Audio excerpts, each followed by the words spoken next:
안녕하세요 여러분. 자, 이제 오늘은 학습지 20번으로 들어갈 차례입니다. 학습지 20번이랑 21번은 하나의 덩어리라고 생각을 하시면 좋을 것 같고요. 저번에 얘기했던 대로 폭풍의 1894년 1894년에 많은 일들이 일어나요. 청일전쟁, 동학농민운동, 그 다음에 학습지 21번에서 우리가 살펴볼 갑오개혁, 그리고 을미개혁까지는 이제 1895년으로 넘어가죠. 그러니까 묶어보면 1894년부터 95년까지의 이야기가 학습지 20페이지, 그 다음에 21페이지에 들어있는 겁니다. 그래서 먼저 오늘 학습지 20페이지에서는 갑오개혁을 제외하고 청일전쟁과 동학농민운동에 대해서 살펴보게 될 거고요. 거기에서 연장선으로 학습지 21에서 갑오개혁에 대해서 살펴볼 겁니다. 그래서 저번에 1894년 공부하기 전에 마음의 준비 좀 단단히 하고 와달라고 했죠. 근데 생각만큼 엄청 복잡하지는 않아요. 한번 보시면 폭풍의 1894년입니다. 94년부터 이제 95년까지 이어지게 될 건데요. 자, 보세요. 지금 여기서는 우리가 구체적인 내용을 공부하지 않았으니까 하나하나 설명하지는 않을 겁니다. 그럼 보세요. 교조신원운동, 고부농민봉기, 제1차 봉기, 전조하약, 제2차 봉기로 이어지는 여기가 동학농민운동입니다. 그 다음에 가운데가 청나라 일본군이 출병을 하고 전쟁이 발발해서 종전되는 시모노세키 조약이 체결되는 것까지 이게 청일전쟁의 하나의 라인이에요. 그런 다음에 여기가 이제 갑오개혁과 을미개혁으로 이어지는 하나의 개혁의 라인이죠. 그러니까 지금 우리가 살펴볼 거는, 자, 보세요. 동학농민운동이 일어나서 진행이 되던 중에 어떠한 일들로 청일전쟁이 일어나게 되었고요. 그 과정에서 우리나라는 정부는 갑오개혁을 추진하고 있었구나라고 생각을 하시고, 요 구체적인 연결고리들은 당연히 수업에서 얘기를 하겠죠. 그러면 지금 학습지는 청일전쟁부터 되어 있는데 시간 순서대로 한번 살펴보면 뭐부터? 동학농민운동부터 시작이 되잖아요. 그래서 학습지 뒤집어서 뒷면부터 한번 볼 겁니다. 자, 그래서 연표를 보면은 오늘 학습할 부분은 가장 빽빽하죠. 1894년, 95년에 청일전쟁, 갑오개혁, 동학농민운동, 을미사변, 을미개혁 요 파트에 대해서 살펴볼 거고, 학습지 21에서 다룰 부분이 요 부분이라는 얘기입니다. 무슨 말인지 이해됐죠? 그래서 오늘 여기랑 여기 한번 살펴보도록 하죠. 먼저 동학농민운동부터 볼 겁니다. 학습지 뒷면을 한번 봐주세요. 자, 넘어가라. 자, 보시면 이제 동학농민운동이 나오게 될 겁니다. 1894년에 있었던 이제 아래로부터의, 즉 농민들로부터의 개혁 요구고요. 자, 한번 보겠습니다. 자, 그럼 어떤 상황들 속에서 이런 일들이 일어났는지 한번 살펴보자고요. 자, 1번 지방관의 횡포와 외세의 침탈로 농민들이 고통을 받고 있었다. 자, 지방관들의 횡포라고 하는 게 줄어들지가 않고 있었어요. 세도정치 이후에도 어떤 흥선대원군 시기에 몇 가지 노력들을 하였지만 그 이후에도 줄어들지 않고 있는 데다가 1876년 강화도 조약 이후에 외국 세력들까지 들어오면서 외세의 침탈까지 늘어나고 있었다. 그러는 가운데 농민들이 힘들었다인데 구체적인 내용을 한번 살펴보자고요. 자, 1번 지배층의 수탈 보세요. 민씨정권 간단하게 한번 얘기를 한 적이 있었죠. 당시에 이제 명성황후의 일가 친척들인 이제 여흥 민씨들이 사실상 정권을 독점하고 있는 이 민씨 정권의 상태에서 이들이 권력을 독점하면서 국가 기강이 문란해지고, 이때 뭐 이렇게 얘기하는 사람도 있어요. 세도정치 시즌2다 라고 얘기할 정도로 이 민씨의 세력이 매우 강력한 상황입니다. 그리고 이제 지방에 내려간 수령들, 지방관들이 농민 수탈하는 게 가혹한 것들, 그러니까 이런 것들이 지금 변하지 않고 있는 상황들이었죠. 오히려 이전보다 심하면 더 심한 상태였고. 자, 2번 한번 보겠습니다. 거기에다 이제 외세의 경제 침탈입니다. 청일의 경제 침탈인데요. 자, 한번 살펴보세요. 자, 내륙시장에 진출했다라고 하는 얘기가 있어요. 여기에서 여러분들은 먼저 물음표를 띄워주셔야 됩니다. 왜? 일본 생각해봐. 일본이 강화도 조약과 후속 조약에서 체결했던 내용을 살펴보면 일본은 개항장에다 뭘 설치하기로 되어 있어요? 거류지라고 하는 걸 설치했다 그랬죠? 거류지는 뭐야? 개항장에서 일본인들이 활동할 수 있는 범위예요. 여길 벗어나면 안 된다고 얘기를 했습니다. 근데 청나라랑 일본이랑 내륙시장에 진출해 있대. 요거는 나중에 이제 경제 침략 부분에서 훨씬 더 자세하게 살펴볼 건데요. 간단하게 얘기를 하자면 이모군란이 끝나고 나서 청나라랑 조선이랑 조청 상민 수륙 무역 장정을 체결했죠. 거기에 대해서 우리는 조선을 청나라가 속국으로 규정했다 정도만 살펴봤는데요. 거기에 경제적인 규정들도 있어요. 보면 그 경제적인 규정들의 내용이 뭐냐면 그 조청 상민 수륙 무역 장정에서 청나라 상인들이 이제 내륙 무역이 가능하다라고 하는 규정이 들어 있습니다. 그럼 일단 청나라는 이모군란 이후에 내륙 무역이 가능해진 거죠. 그럼 일본이 그 다음해인 1883년에 조일통상장정이라고 하는 조선과의 조약을 체결하면서 거기 내용에 최혜국 대우가 들어가 있어요. 그럼 봐봐. 청나라가 내륙시장에 진출하게 됐어요. 이모군란 이후에. 그 다음에 일본은 최혜국 대우를 얻었으니까 청나라가 얻고 있는 그 권리를 일본이 그대로 가져가는 거죠. 즉 1883년이면 청나라랑 일본이 모두 내륙시장에 진출하게 됩니다. 그리고 동학농민운동이 일어나는 1894년이면 상인들, 외국 상인들이 내륙으로 진출한 지 약 10년 정도가 되는 시기라는 거죠. 방금 얘기했던 것들 못 알아듣겠다고 너무 걱정하지 마시고요. 그건 나중에 경제 침략 부분에서 훨씬 자세하게 하나하나 살펴볼 거니까 너무 걱정하지 마세요. 아, 지금 상황이 요렇구나 라고 생각을 하면 되겠습니다. 그리고 일본을 통해 가지고 영국산 면제품들이 많이 들어오고 있어요. 값싸고 질이 좋습니다. 그렇기 때문에 조선의 면직물 산업이나 수공업 산업들이 많이 죽게 되겠죠. 그리고 곡물이 대량 유출되고 있는 상황들이었습니다. 얘기했었어요. 무제한 유출들. 물론 나중에 배우게 될 그 아까 얘기했던 조일통상장정에 반공령이라고 하는 조항이 있지만 반공령이 제대로 시행이 되지 못하면서 곡물의 대량 유출은 계속 이어지고 있는 상황입니다. 그래서 농촌 수공업이 타격을 받고 이런 면제품 수입이 되면서 그다음에 곡물 가격 폭등하게 되죠. 식량 부족 문제도 발생을 하고 있고요. 상인들의 어려움도 이어지고 있는 이런 좀 총체적으로 어려운 상황들이 이어지고 있었다. 그러는 가운데 지배층의 수탈은 이어지고 있었던 겁니다. 그래서 이런 지배층의 수탈과 외세의 경제 침탈에 대한 반감, 그래서 농민봉기가 결국 발생을 하게 되는 거죠. 자, 보시면 그래서 이 지배층의 수탈, 이 예전부터 이어져 내려오고 있었던 그런 거 이제 어려운 역사적인 용어로 봉건적이다라고 얘기를 하는데 이전에 있었던 계속 내려오고 있었던 그 봉건적인 수탈들, 지배층의 수탈들에 반대하는 성격. 그리고 한편으로는 외세의 침략에 반대하는 반외세, 반침략적인 이런 성격들이 농민봉기에 들어가게 되겠구나라고 한번 가볍게 유추를 해볼 수 있을 것 같아요. 이런 상황들이었다 한번 생각을 해보시면 되겠고요. 자, 그러면 어디서부터 시작을 하느냐? 아까 폭풍의 1894년에서 처음 시작에 교조신원운동이라고 하는 이름을 본 적이 있죠? 거기서부터 이제 동학농민운동의 흐름이 시작된다라고 보면 되겠습니다. 여러분들, 이제 동학이라고 하는 종교가 만들어지게 되는데 그 동학이라고 하는 종교는 처음에 누가 만드냐? 최재우라고 하는 사람이 창시를 하게 됩니다. 교주로 따지면 1대 교주인 거죠. 초대 교주. 근데 이 최재우라고 하는 사람이 정부에 의해서 탄압을 받으면서 죽게 돼요. 처형을 당합니다. 이유가 뭐냐면 혹세무민했다 이 얘기야. 혹세무민이 뭐냐면 세상을 유혹하고 세상을 막 이상한 말로 사람들을 막 속이고 무민, 백성들을 막 미혹되게 백성들을 막 유혹했다. 이런 얘기예요. 그러니까 얘 일종의 동학을 사이비 취급을 하면서 이제 최재우라고 하는 사람을 혹세무민했다라고 하는 이름으로 처형을 하게 된 거죠. 그러니까 이 다음에 계속해서 동학을 믿는 사람들의 입장에서는 이 종교를 만든 사람, 초대 교주가 혹세무민이라고 하는 이름으로 처형을 당했어요. 그러면 이 동학을 믿는 사람들 입장에서 우리 동학의 입지, 동학의 명예라고 하는 것이 매우 훼손당한 상태죠. 그거를 원래대로 돌려놓자라는 운동이 교조신원운동입니다. 자, 한번 보세요.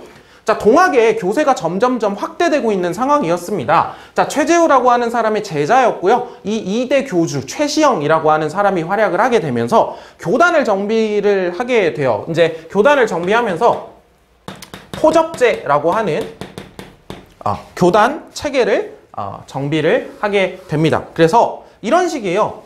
전체적으로 이제 큰 포라고 하는 조직이 있고 포라고 하는 조직 밑에 작은 여러 개의 접이라고 하는 이름의 조직들이 이렇게 들어가 있는, 그래서 이렇게 교단을 정비함으로써 좀 조직적이고 사람들이 좀 뭔가 모여가지고 했을 때 조직적인 활동이 가능하게 만들어 놓은 거죠. 포접제 교단 정비라고 하는 요 키워드 잘 알아두시고요. 그 다음에 경전을 간행을 하게 됩니다. 그래서 뭐 소위 말하는 동학의 교리를 적어놓은 책 아니면 찬송가집 이런 것들을 만들게 돼요. 그러면서 이 이대교주 최시형 시기에 동학 교도가 크게 증가를 하게 되고요. 그러는 가운데에서 우리 동학이라고 하는 걸 만든 이 초대교주 최재우의 명예를 회복할 필요가 있다. 그게 동학의 명예와 직결되잖아요.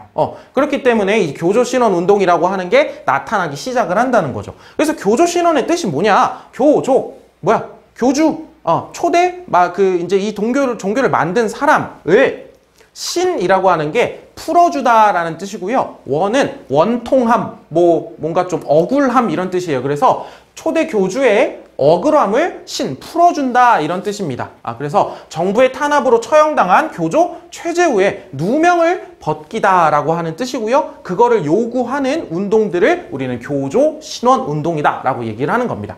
그래서 이 교조 신원 운동이 전개되는 가운데 점차 성격이 조금씩 변화해 가게 돼요. 이 집회에. 무슨 뜻이냐면 교조신원운동으로 처음에는 우리 최재우의 누명을 벗겨야 된다라고 하면서 사람들이 모였겠죠. 그리고 여러 차례 집회가 전개되는 가운데에서 내부적으로 다른 목소리도 섞이게 되는 겁니다. 보세요. 이 동학을 믿고 있는 사람들, 농민들은 그냥 일반적으로 먹고 사는 농민들이에요. 그럼 이 사람들은 교조신원운동으로 사람들이 이렇게 모여 있을 때 예를 들면 이럴 수도 있잖아. 옆에 요즘 너무 먹고 살기 힘들다. 누구 때문인 것 같아? 그 일본 놈들 때문이잖아. 이거 청나라 놈들 때문이잖아. 라고 하는 얘기들이나 이런 얘기들이 나오다 보면 이 내부적으로 뭔가 슬로건이 추가되기 시작을 하는 거죠. 교조신원이라고 하는 우리 최재우의 억울함을 풀어달라라고 하는 그 슬로건 밑에 무슨 슬로건도 붙는 거야. 청나라 일본 상인들 외세 물러가라 라던가 밑에 무언가 지배층의 수탈을 그만하라 라던가 이런 얘기들이 추가되기 시작을 하는 겁니다. 그래서 이 삼례 집회, 이 교조신원운동이 전개되던 집회들 중에 여러 집회 중에 이 삼례 집회라고 하는 집회 정도가 되면 이제 다른 목소리가 나오기 시작해요. 이것도 아직 종교적인 얘기죠. 포교의 자유를 주장을 하게 됩니다. 교조신원뿐만이 아니라 우리가 동학을 전도하고 포교하는 거에 자유로 달라라고 하는 주장이 나오기 시작을 하고요. 점차 한번 써보겠습니다. 충청도에 보은이라고 하는 곳이 있어요. 이 보은에서 일어난 집회 정도가 되면 무슨 얘기가 나오냐면 이제 정치적인 목소리까지 나오기 시작을 합니다. 이때 나왔던 슬로건 중에 하나가 이거예요. 척외양창의라고 해서요. 일본 사람들과 서양 사람들을 배척하고 우리가 의로움을 부르짖자, 높이 얘기하자라고 하는 이런 슬로건이 보은 집회 시기부터 나오기 시작을 합니다. 그러니까 뭐예요? 처음엔 교조신원운동으로 전개되었지만 내부적으로 추가적인 새로운 목소리들까지 나오게 되고 그게 보은 집회 정도가 되면 이제 정치적인 목소리로까지 이어지고 있구나라고 여러분들이 이해를 해주면 되겠습니다. 그래서 이렇게 슬슬 목소리들, 슬슬 뭔가 분위기는 무르익어가고 있는 상황입니다. 그러면 다음으로 넘어가 보도록 하죠. 동학농민운동의 전개라고 되어 있고요. 실질적인 동학농민운동의 전개는 여기에 나와 있는 고부농민봉기부터 시작을 하게 됩니다. 전라도의 고부라고 하는 지역이고요. 이 지역에서 일어났던 일입니다. 고부군수 조병갑이라는 사람이 있었어요. 이 사람은 탐관오리의 전형적인 사람이었어요. 이 조병갑이라고 하는 사람이 자기 고부 지역에 흐르는 강을 막아놓고요. 거기에다가 그러니까 소규모 댐을 보라 그러거든요. 보를 지어요. 그 다음에 물을 막아놨잖아. 그럼 물을 쓰려면 조병갑이 뭐라고 하냐면 그 물을 쓰려면 돈을 내라 라고 해요. 물세를 걷기 시작을 하고요. 그리고 이 보는 누가 지었겠어? 농민들 싹 다 불러다가 잡일 시켰을 거 아니에요. 그런 식으로 엄청나게 굉장히 심한 좀 탐관오리 같은 학정을 저지르게 됩니다. 그래서 이 고부군수 조병갑의 횡포에 맞서가지고 여러분 이제 등장하게 되죠. 전봉준이라고 하는 사람이 이제 농민들과 함께 이 고부 지역에서 봉기를 일으키게 됩니다. 그러면 사실 이 시기에 조선에서 어떻게 이 밀란들 아니면 농민 봉기들에 대해서 대응을 했냐면 그 지역에서 농민 봉기가 일어나면요, 거기에 안핵사라고 하는 이름의 관직을 가진 사람을 보냅니다. 그러니까 거기에 사정을 알아보고 문제를 해결하러 보내는 관리가 안핵사입니다. 그래서 안핵사를 보내서 거기에 문제가 있으면 탐관오리 처벌하고, 대신에 농민 봉기, 밀란 일으켰으니까 일으킨 주도자들 처벌하고, 이렇게 가는 거예요. 그래서 이제 안핵사 이용태라는 사람이 이 고부 지역에 가게 되죠. 근데 이용태가 와가지고 뭔가 알아보러 온 거잖아요. 진상조사를 해야 돼요. 그런데 이 이용태라고 하는 사람은 와가지고 농민들, 너 이놈의 새끼들 어디서 막 이러면서 농민들에게 죄를 다 뒤집어 씌우고 농민들을 막 처형하고 이런 상황들이 발생을 한 거예요. 그러니까 이 봉기를 일으켰던 농민들의 분노가 훨씬 더 커지게 되는 거죠. 그래서 이 고부 농민 봉기에 이제 안핵사 이용태의 여러 가지 문제점들까지 엮여지면서 조금 더 전폭적으로 봉기가 더욱 커지게 된다라고 생각을 해주면 되겠습니다. 그래서 이 전봉준이 당시에 고부 농민 봉기를 일으킬 때 썼던 글이 있어요. 그건 이제 사발통문이라고 하는데, 내용을 한번 보면 당시의 사람들의 목표가 뭔지를 일단 첫 번째로 한번 보겠습니다. 자, 고부성을 격파하고 군수 조병갑을 효수할 것. 효수라고 하는 건요, 참수를 한 다음에 좀 잔인한 얘기인데, 잘린 목을 이렇게 장대 같은 데다 매달아가지고 전시하는 거예요. 전시. 그래서 조병갑을 효수할 것. 그리고 군기창, 무기가 있는 창고와 화약고를 점령할 것. 그리고 군수, 이 조병갑에게 아부를 떨면서 백성들을 못살게 구는 탐관 오리들을 응징할 것. 그 다음에 어디까지 가세요? 지금 고부농민봉기에서의 목표가 어디까지 잡혀있어요? 지금 전주를 함락을 하고 어디까지? 서울로 나아갈 것까지 여기에 들어 있습니다. 그러면 이 사람들이 서울로 가는, 즉 전주까지 나가는, 계속해서 나아가려고 하는 목적이 뭔가를 차근차근 하나하나 살펴보도록 하겠습니다. 자, 그래서 이제 이 고부농민봉기에서 이 폭발한 농민들의 분노는 이제 1차 봉기로 이어지게 되죠. 여기서 이제 본격적인 동학농민군이 조직이 됩니다. 동학농민군이 조직이 되고요. 대표적인 그를 지휘했던 사람들, 전봉준 아니면 손화중, 김계남, 이런 사람들이 이제 대표적으로 동학농민군을 지휘하고 있었던 사람들입니다. 자, 이들은 농민군이 지켜야 할 4대 강령과 우리가 왜 이렇게 들고 일어나야 하는가라고 하는 뜻을 밝힌 경문을 발표합니다. 그들이 얘기했던 가장 핵심적인 뜻은 이겁니다. 제폭구민, 보구관민. 자, 이름 뜻을 알려줄게요. 제폭구민, 무슨 뜻이냐면 제거한다는 뜻이고요. 폭력적인, 이 폭압적인 정치를 제거하고, 구민, 백성들을 구한다라는 뜻이고요. 보구관민, 비슷한 뜻입니다. 나라를 보호하고 지키고, 안민, 백성들을 편안하게 한다라는 뜻입니다. 이들이 들고 일어난 이유가 이거라는 거예요. 그 구체적인 얘기들이 4대 강령과 경문에 나와 있겠죠. 그럼 한번 읽어보도록 하겠습니다. 자, 사람을 죽이거나 가축을 잡아 먹지 말라. 우리가 지금 들고 일어난 이유는 우리가 뭔가의 목적을 달성하기 위한 거니까 그 과정에서 무언가 약탈을 하거나 사람을 함부로 죽이는 행위를 하지 말라는 얘기겠죠. 1번은. 자, 2번. 자, 이게 지금 동학농민운동의 특징적인 성격 중에 하나입니다. 자, 충효를 다하여 세상을 구하고 백성을 편안하게 하라. 요거는 이제 보국안민 뭐 이런 얘기를 한번 생각해 볼 수 있는데, 자, 충효를 다한다.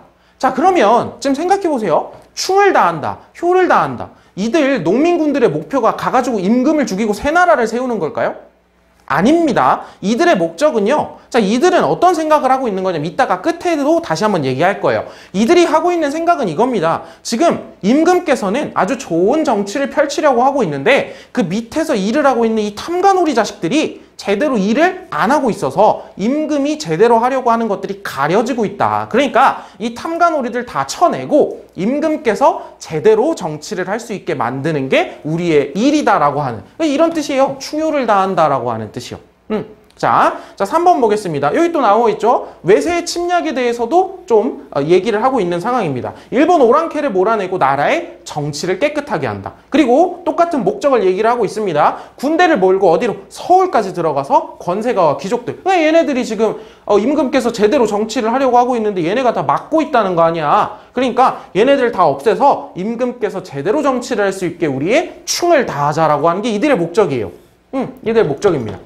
자, 그래서 이들은 어디로 이제 계속해서 나아가게 됩니다. 그래서 어떻게 되냐? 자, 고부에서 출발을 해가지고 이제 전주까지 가는 길에 몇 번의 전투를 치르게 되는데, 이 전투들의 이름을 여러분들이 알아두셔야 돼요. 크게 승리했던 두 가지 전투. 첫 번째 황토현 전투, 두 번째 황룡촌 전투. 이 전투 두 번은 모두 이 농민군이 관군, 정부군에게 승리했던 전투입니다. 그래서 황토현 전투와 황룡촌 전투에서 승리를 하면서 파죽지세로 어디까지? 전주까지 들어가게 되고요. 이 전주성에 입성을 하게 됩니다.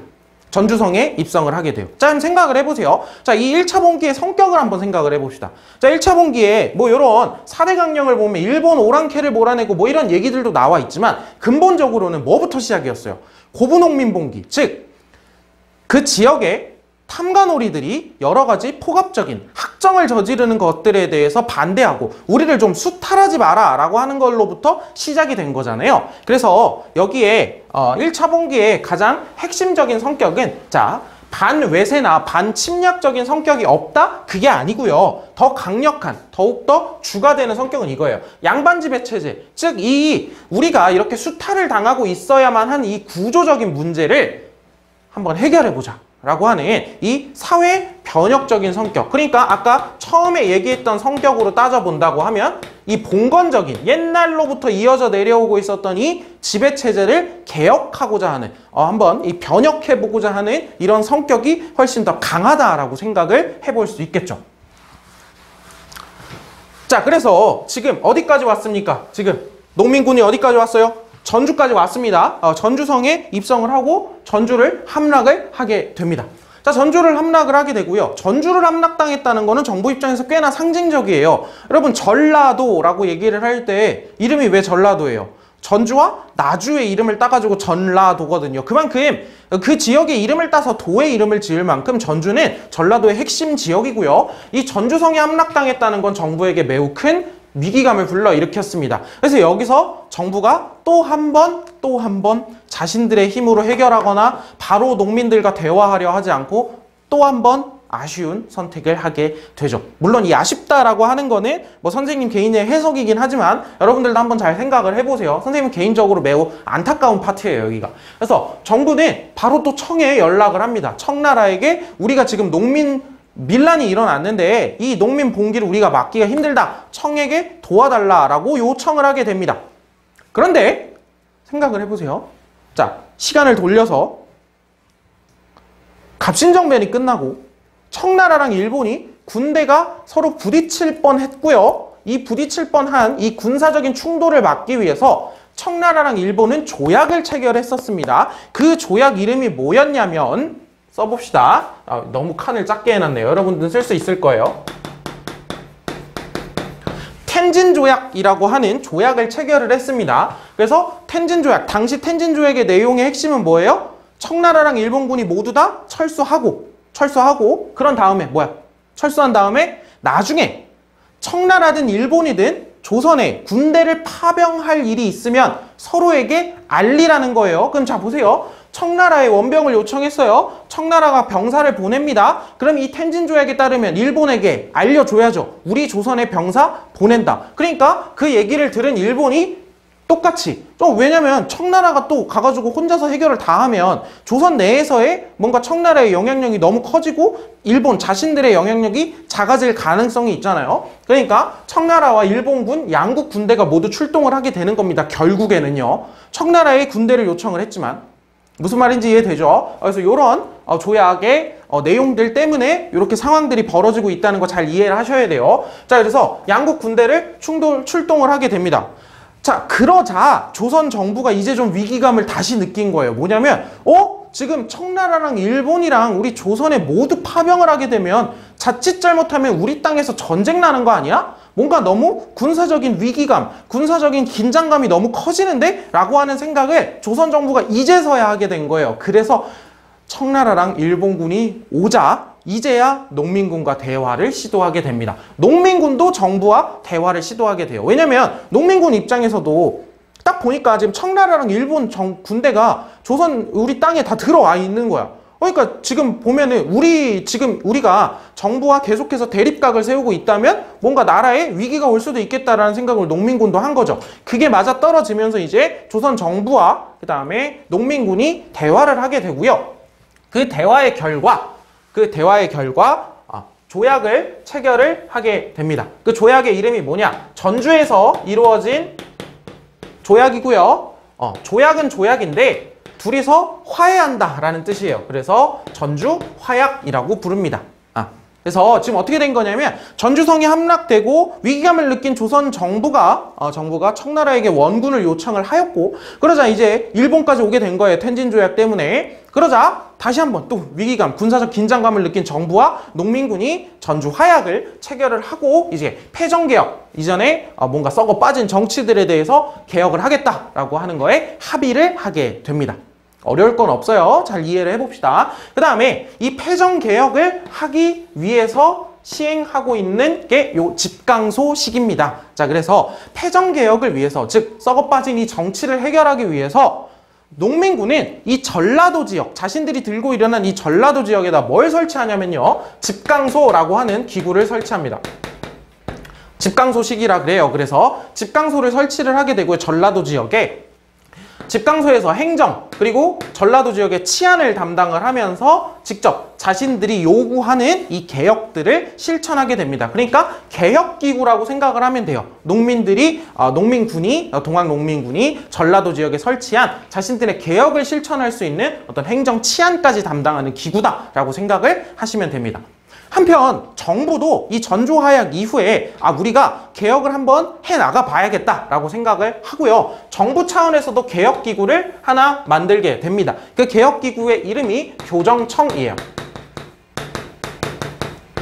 그러니까 전주화약으로 패정개혁이 합의되고 나니까 농민군 쪽에서는 전라도 지역에 개혁을 하기 위한 기구로서 집강소를 만들었고, 정부는 자체적인 개혁을 위해 교정청을 만들었다, 이렇게 기억을 해주시면 되겠죠. 자, 그러면 이 당시 동학농민군이 하고 싶었던 개혁들이 어떤 게 있는지 한번 살펴보겠습니다. 자, 1번부터 12번까지 패정개혁안 12개조 이렇게 얘기를 하기도 하는데요. 한번 보겠습니다. 자, 요게 이제 전주화약의 정신이죠. 동학교도들은 정부와의 원한을 싣고 모든 정사에 협력한다. 이게 전주화약을 맺은 이유겠죠. 자, 2번 보세요. 탐관오리는 엄중히 징벌한다. 계속해서 얘기하고 있는 부분입니다. 그 다음에 3번 횡포한 부호, 막 횡포를 부리는 돈 많은 사람들을 엄중히 징벌한다. 거의 유사한 거라고 볼 수 있겠죠. 이건 관리기는 하지만. 자, 4번 불량한 유림들, 유학 공부한답시고 막 수탈하고 이런 유림들이라던가 양반들의 무리를 징벌한다. 그러니까 지금 여기서부터 여기까지는 전체적으로 지금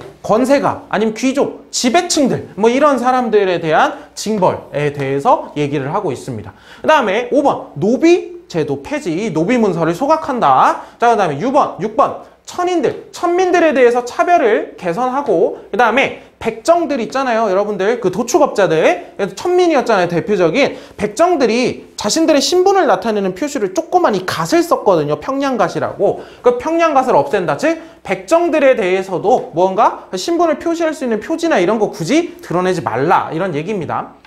자, 그 다음에 7번 한번 보세요. 과부가 된 여성의 재혼을 허용한다라고 하는 얘기. 그러니까 이전에 조선의 어떤 성리학적인 질서들 속에서 과부의 재가가 불가능했으니까 하는 얘기입니다. 그 다음에 8번 무명 잡세를 일체 거두지 않는다. 세금은 제대로 거두는데, 걷어야지. 국가에서 세금은 걷어야죠. 그런데 무명 잡세 뭐예요? 이름도 모르고 그냥 필요해가지고 그냥 수탈하듯이 걷는 그런 세금들, 무명 잡세 거두지 마라라고 하는 얘기입니다. 자, 그럼 여기까지가 일단 사회적인 부분, 요건 이제 세금과 관련된 부분이라고 생각을 해볼 수 있겠죠.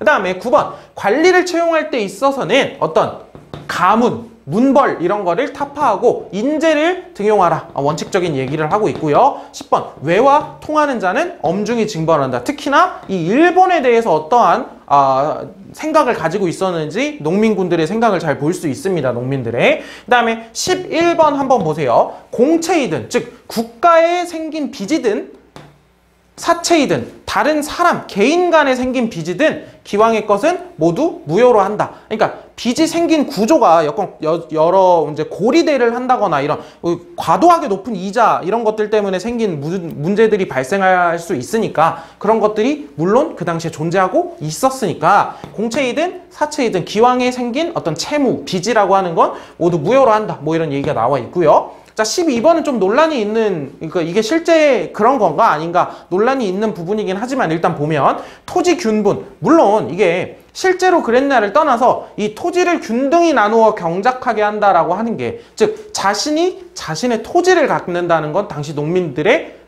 염원이었겠죠.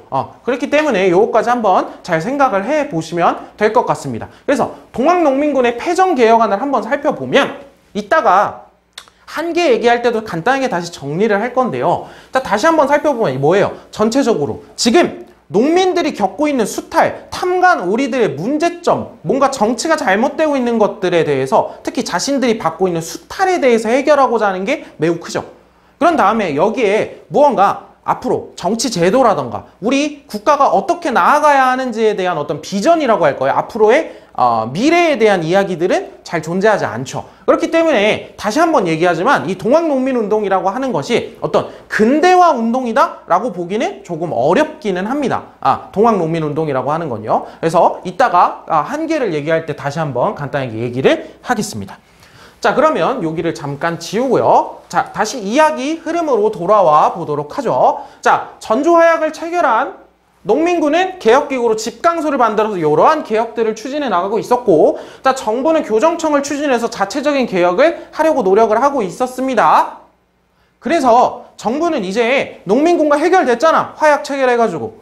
해결했죠. 그러니까 청나라와 일본 군대에게 뭐라고 요구를 하냐. 나가달라 그래요. 자, 이제 이제 좀 나가도 될 것 같은데요? 우리 해결됐는데? 라고 해요. 청나라, 일본 양국군에게 철수를 요구를 하면서 방금 얘기했던 교정청을 설치해서 자주적인 개혁을 추진해 나가게 되는데요. 다음으로 넘어가 보죠. 보세요. 일본은 조선의 철수 요구를 거부합니다.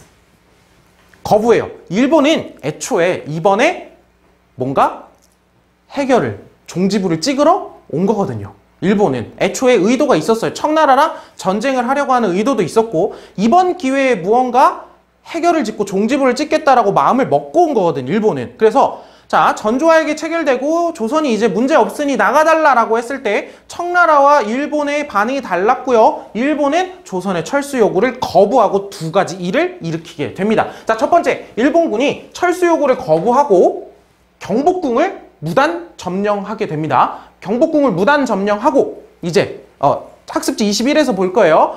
일본군이 경복궁을 무단 점령하고 조선 정부가 만들었던 당시에 자체적인 개혁기구라고 할 수 있는 교정청을 폐지하고 군국기무처라고 하는 기구를 설치함으로써 갑오개혁을 강요하게 됩니다. 자, 이러면서 이제 갑오개혁이 시작이 되는 거예요. 무슨 말인지 이해됐죠? 이러면서 갑오개혁이 시작이 돼요. 두 번째, 철수 요구를 거부하고 이게 첫 번째 조선에 관련해서 한 일이고요. 두 번째 뭐야? 청일전쟁을 도발합니다. 청나라를 청나라 군대를 먼저 공격을 하게 되면서 청일전쟁이 시작이 됩니다. 자, 여기서 이제 모든 게 엮이기 시작하는 거죠. 1894년. 그래서 화약 매진 이후에 철수 요구를 하자 일본은 철수 요구를 거부하고 첫 번째 청일전쟁을 일으킵니다. 두 번째 경복궁을 점령하고 갑오개혁을 시작시켜요. 자, 그러자 밑에서 전라도 지역에서 집강소를 설치하고 잘 개혁을 하고 있었던 농민군 귀에도 일본군이 경복궁을 점령했다는 소식이 들렸어요. 자, 그러자 이제 여기서 다시 한번 들고 일어나게 되는 거죠. 왜? 이제 저 일본 놈들에게 사로잡힌 우리 임금님, 임금을 구하러, 우리 나라를 구하러 가자라고 하는 목소리가 드러나기 시작을 하는 겁니다. 그래서 남북적 연합부대, 즉 사실상 당시 동학농민군의 전체 세력 이렇게 생각하시면 됩니다. 전체 연합부대를 결성을 해서 어디로? 서울로 가게 됩니다. 그럼 먼저 한번 생각을 해보자고요. 제2차 봉기는 왜 일어난 거예요? 일본이 경복궁을 점령하고 그 서울을 일본에게 점령당한 임금님을 구하러, 나라를 구하러 가는 거죠. 그러니까 성격이 뭐야? 반침략, 항일, 구국운동, 즉 조금 이렇게 정리를 해보면 아까는 1차 봉기는 반봉건적인 성격이 더 강했다라고 치면 여기서는 반외세라던가 반침략적인 성격이 더욱더 강하다라고 얘기를 해볼 수 있을 것 같아요. 자, 잘 생각을 해주시고, 자, 그래서 이제 서울로 북상하던 중에 충청도에 공주라는 지역이 있고요. 그 공주라는 지역에서 이제 일본군과 당시에 농민군이 맞닥뜨리게 됩니다. 그래서 거기에 전투를 벌였던 곳이 어디냐면 공주의 우금치라는 곳이 있습니다. 이 우금치 전투에서 동학 농민군이 엄청나게 큰 패배를 겪게 됩니다. 사실 당시의 전투 상황을 보면요, 사실 일본군이 압도적인 화력을 가지고 있었기 때문에 전투라고 하기도 좀 그렇고 일방적인 거의 학살극이었다고 하죠. 일방적인 학살극이었다고 하고요. 이 우금치 전투에서 패배를 하게 되면서 이 동학농민운동은 사실상 막을 내리게 된다라고 생각을 하면 됩니다. 그래서 이때 아까 여러분들이 봤었던 뭐 전봉준 이런 사람들 다 뭔가 이제 일본군에게 잡혀서 나중에 다 이제 처형을 당하게 되고요. 그래서 이 2차 봉기 우금치 전투에서 패배하면서 이제 동학농민운동을 막을 내리게 된다. 그래서 여러분들 전체적인 흐름을 좀 기억을 하셔야 돼요. 동학농민운동은요. 전체적인 전개 과정, 그리고 그 전개 과정의 중간에 청일전쟁과 갑오개혁이 시작되는 파트까지 거기는 특히나 좀 신경을 써서 잘 기억을 해주시고, 중간중간 있었던 구체적인 내용들, 아니 뭐 직강소 뭐 이런 것들, 그 다음에 패전개혁안의 내용들, 이런 거 잘 보면서 기억을 해주시면 되겠습니다. 자, 마지막을 한번 볼게요. 자, 마지막. 그래서 이제 동학농민운동이 가지고 있는 역사적인 의의는 뭐냐? 역사적인 의의는 뭐냐? 자, 1번 보면, 자, 우리 역사상 최대 규모의 농민운동입니다. 자, 우리 마지막으로 배웠던 농민봉기가 뭐 있어요? 그쵸? 세도정치기에 있었던 임술농민봉기가 있죠. 임술농민봉기도 전국적으로 일어난 거기는 하지만요, 이런 식으로 뭔가 조직적으로 일어난 건 아니었단 말이죠.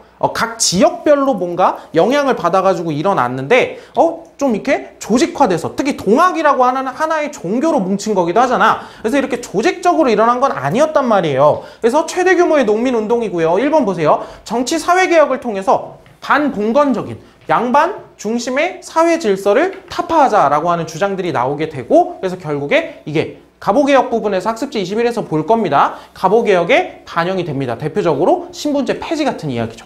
자, 두 번째 한번 보세요. 자, 특히나 반외세적인 성격은 2차 봉기에서 좀 강했다고 얘기를 했고요. 반외세, 반침략 뭐 같은 말이네요. 요건 이제 2차 봉기에서 좀 강력한 어떤 성격이다라고 보시면 되겠고요. 자, 잔여 세력이 이제 나중에요. 이 동학농민운동에 끝났잖아. 그러면 뭐 모두가 갑자기 그냥 일거에 팍 죽은 건 아닐 거 아니에요. 다 없어진 건 아닐 거 아니에요. 그래서 이 동학농민군의 잔여 세력들이 나중에 의병으로 이어진다거나 이런 이야기들까지 이어집니다. 자, 의병에 가담하거나 그래서 이제 항일 의병 투쟁으로 연결되는 어떤 토쟁의 토대를 마련한다라고 하는 이런 성격까지 가지고 있습니다. 한번 잘 기억을 해주시면 좋을 것 같아요. 이 동학농민운동이라고 하는 게 일시에 끝났다는 게 아니라는 거죠. 사실 이 개항기를 공부하다 보면 꽤나 많은 것들이 거의 다 실패를 하게 됩니다. 그런데 이 실패라고 하는 것들을 여러분들이 잘 받아들여 줄 필요가 있을 것 같아요. 단순히 실패하는 게 아니고요. 여러분들은 단순히 역사책 한 장을 넘기는 거지만 그 사이에는 참 많은 사람들의 피와 땀이 들어 있습니다. 그래서 그 피와 땀 한 방울 한 방울이 모여서 그 당시에는 실패했지만 이들이 원하는 나라, 이들이 어떻게 우리가 살고 있었던 나라가 이어서 나가야 될 것인지, 또 다른 표현으로 하자면 내 자식은 어떤 나라에서 살게 하고 싶은 것인지, 뭐 이런 생각들이 이어지고 이어져서 결국에 언젠가 실현되는 순간들이 올 거라는 거죠. 갑오개혁 시기에도 그게 모두 실현됐다라고 볼 수는 없지만, 그리고 갑오개혁이 가지고 있는 한계도 분명히 존재는 하지만 그럼에도 불구하고 조금씩 실현이 되어 나갈 거라는 겁니다. 실패라고 하는 거를 너무 그렇게 부정적으로만 받아들이지 않았으면 좋겠습니다. 특히나 역사 공부를 할 때는요. 자, 그런데 이번에 한계를 보면 아까부터 계속 얘기를 했었죠. 자, 이들이 원하는 건요, 어떤 근대적인 정치 개혁이라던가 어떤 조금 더 나아진, 앞으로 나아가가지고 뭔가 정치 개혁 아니면 사회 개혁 이런 것들라기보다는 여기 보세요. 근대 사회 건설을 위한 구체적인 방안을 제시하지 못했다. 이들이 하고 싶었던 건 지금 우리 임금님께서 임금님께서 제대로 할 수 있도록, 제대로 정치를 펴실 수 있도록 그 앞을 막고 있는 여러 가지 탐관오리들이라던가 이런 애들을 치워버리자. 또 일본군을 물리쳐 드리자라고 하는 그런 성격들을 주로 가지고 있다는 거죠. 그리고 아까 패전개혁안에서도 살펴봤을 수 있지만 거기서 무슨 얘기를 했었어요? 주로 자신들이 받고 있었던 수탈을 좀 해결하려고 하는 모습들, 이런 모습들에 조금 더 집중이 되어 있는 모습들, 그래서 좀 한계가 이런 존재를 하고 있다라고 잘 생각을 해주시면 되겠습니다. 자, 지금 시간이 얼마나 됐는지는 모르겠는데요. 오늘 수업에서는 청일전쟁까지 마치도록 할 겁니다. 자, 그러면 잠깐 다음으로 넘어가서 청일전쟁으로 가보도록 하죠.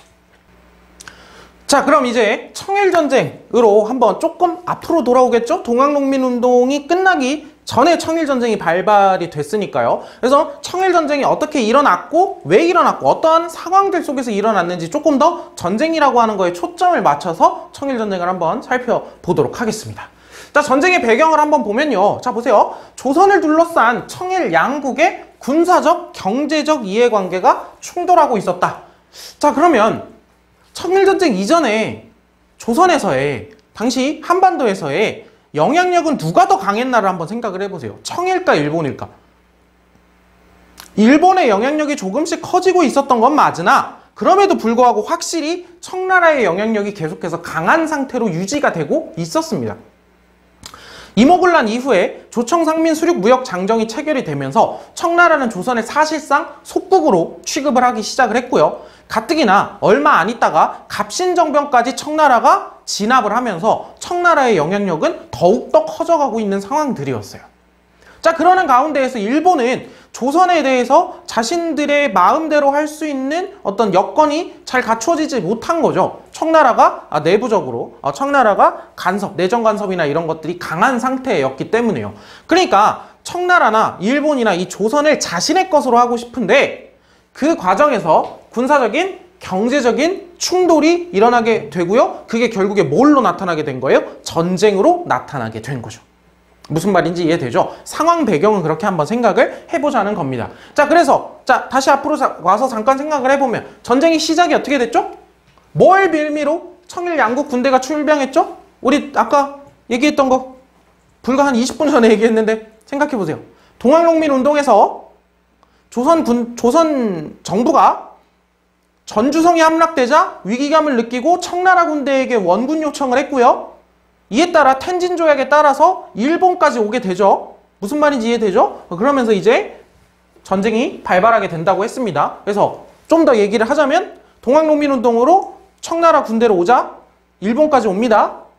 그러자 이 군사적인 긴장감이 너무 크니까 조선 정부가 농민군과 화약을 체결하게 되죠. 그게 전주화약이었고요. 전주화약을 체결한 이후에 조선 정부는 자, 이제 가주셔도 될 것 같습니다 라고 청나라와 일본에게 얘기를 합니다. 철수를 해달라고. 그러자 일본은 어떻게? 거절했죠. 일본은 거절하면서 어떻게 해요? 첫 번째, 청일전쟁을 도발하게 되고요. 두 번째는 경복궁을 강제 점령하면서 갑오개혁을 시작시키게 된다라고 얘기를 했습니다. 자, 2번. 그러면 여기다가는 동학농민운동을 한번 써보면 되겠죠.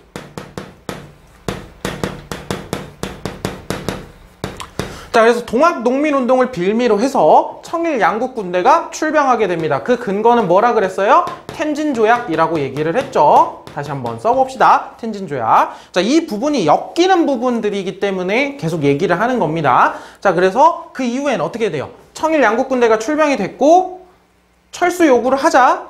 여기에 들어갈 빈칸이 뭐겠어요? 철수 요구를 하자 조선 정부가 일본군은 거절을 하고 경복궁을 점령하면서 갑오개혁을 시작하게 됐고 청일전쟁을 시작했다라고 얘기를 했죠. 그리고 그 결과 청일전쟁에서 결국 일본이 승리를 하게 됩니다.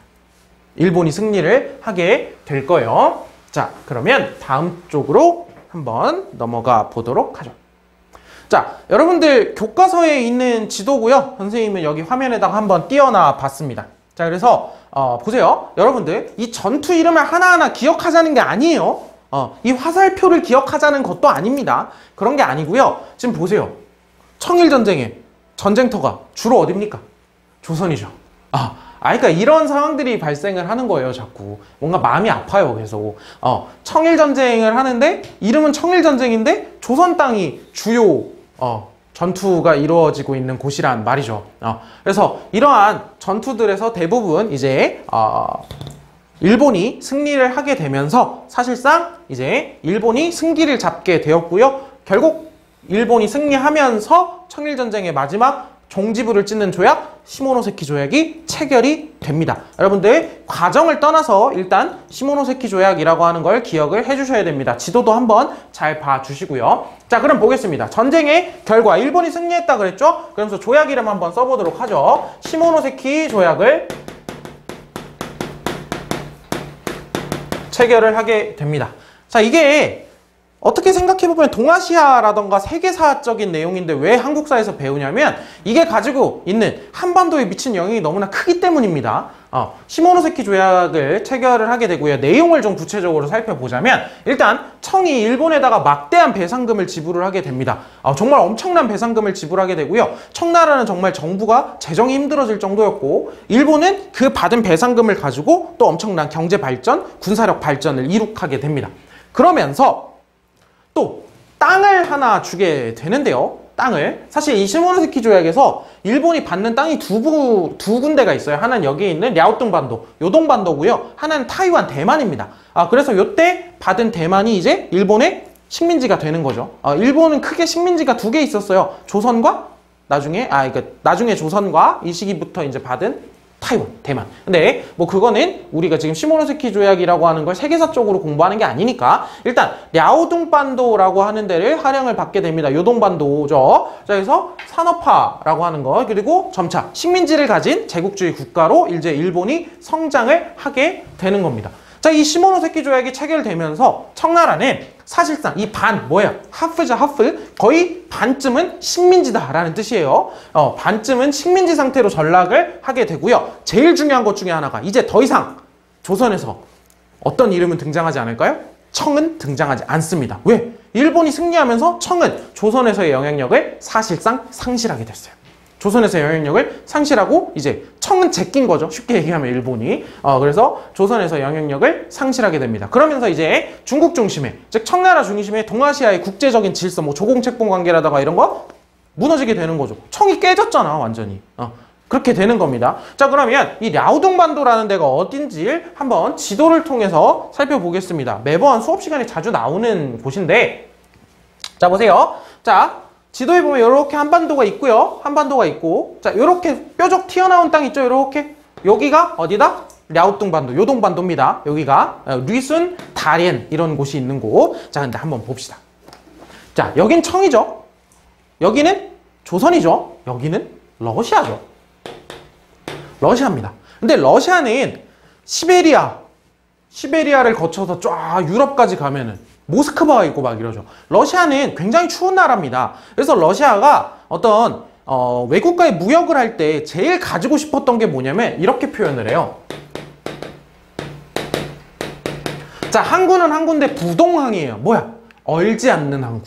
너무 추우니까 얘네들은 웬만한 항구가 겨우 추울 땐 다 얼어버린단 말이야. 그러니까 1년 내내 얼지 않는 항구를 가지는 게 러시아에서는 소원이었어요. 거기서 가장 큰 후보로 생각을 하고 있었던 데 중에 하나가 어디냐면, 자, 그래서 러시아가 사실 조선으로 계속 내려오려고 하는 거야.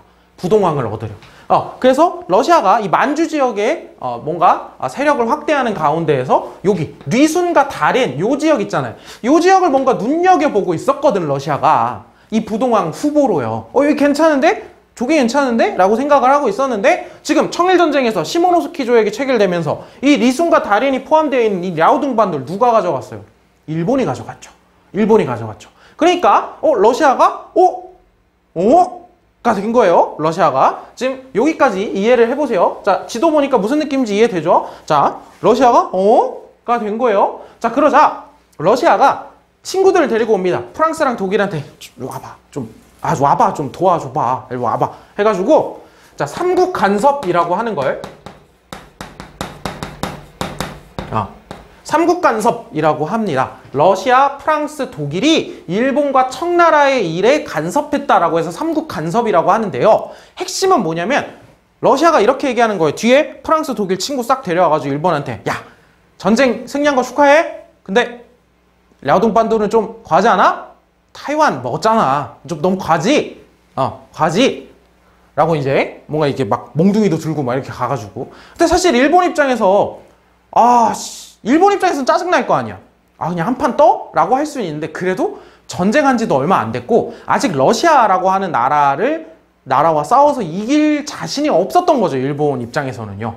러시아라고 하는 나라와. 그래서 일본이 네, 알겠습니다 라고 하면서 요 시기에는 양보를 해요. 일본이 결국에 랴오둥반도, 요동반도를 반환합니다. 그러니까 여기선 받았지만 반환하게 된 거죠. 자, 그러면 지금 잘 봐봐요. 청일전쟁으로 일본이 승리를 하면서 이 동아시아에 있는 나라들 입장에서는 와, 일본 개센데? 엄청 센데? 라는 생각을 한 거죠. 개센데는 좀 적절하지 않았던 용어 같고 엄청 센데? 라는 생각을 한 거예요. 그런데 갑자기 러시아가 이렇게 오더니 일본한테 야, 랴오둥반도 뱉어 라고 얘기를 하니까 일본이 뱉었어요.